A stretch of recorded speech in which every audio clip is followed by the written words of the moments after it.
right, so we have already done a checkout of a regular book with a Go card, but if a student doesn't have their Go card, for the month of September, October, I'm allowing you to look up student records, but only if the student has a copy of their printout of their timetable.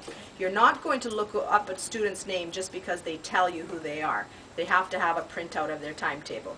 So having said that, on the monitor of our circulation machine, there's a little yellow piece of paper posted on the left-hand side, and it's giving you the instructions on how to look up a student's account. So I'm going to assume that I have this piece of paper that's the timetable, and there's a name of a person on it, and it's authentic, official timetable, and I'm going to look up the student's name. So to look up a student's name, you press the F4 key, and make sure that the highlighted portion says last name alphabetical. Okay? Now I'm going to put in the name, oh, I don't know, we'll make it up. I'll actually look myself up. That's Bombino. You don't have to touch the mouse or anything. Once you've typed in the name, just press the Enter key, and it will scroll down a list. You'll notice that there's a little arrow next to a person named Bombino, Giovanna. That's me. What you're double checking is that the person is located at TM at Templeton. And if this is correct, and there's an arrow next to the person's name, all you do is press Enter. Again, avoid using the mouse if you don't have to, okay? So my name appears up at the top, so now it's ready to check out books to me.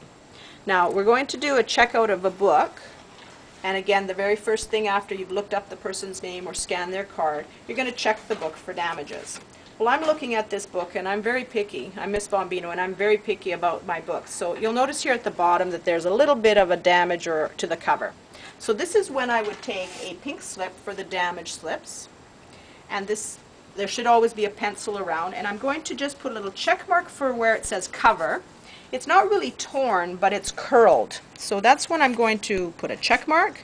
It's something to do with the cover, and I'm going to write down what the problem is. And I also put my initials at the bottom, and if I think of it, the date. Okay? Now this will automatically go in the book, and so we know that the book is damaged before it's checked out. So it's all right. There's nothing really major wrong. It's not wet. It's not falling apart. So at this point, I'm going to scan the book, barcode on the scanner. The title has appeared there. Third step would be to scan the barcode, which is just there. Step 4 is to press F11 to print a receipt. Step 5 is to push the book through the desensitizer, and I heard it click. You rip off the receipt or the date due slip, put that in the book, hand over one of these nice little Care, Share, Be Aware bookmarks, put that in the book, and this is where the important part happens. When you hand over the book, tell them you can use the bookmark for your pleasure, but the pink slip, when you return the book, has to be in the book. That way Ms. Bombino will know that the book is damaged before you took it out, and she won't come after you for any damages to the book. Okay? So once that's done, desensitized, hand over the book to the student, and they'll go off on their merry way. The last stage, again, don't forget, I still have somebody's name up on the computer, so it's an F4 and an escape. Not together, but separately. So again, to run through the checkout system, you're always checking the book for damages.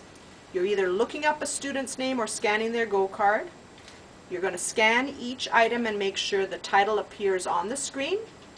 Step 4, you'll press F11 for the receipt or the date due slip. And while that is happening, you'll desensitize each book. And then after that, you have to make sure you press F4 and escape to clear the record. Okay? Thank you very much.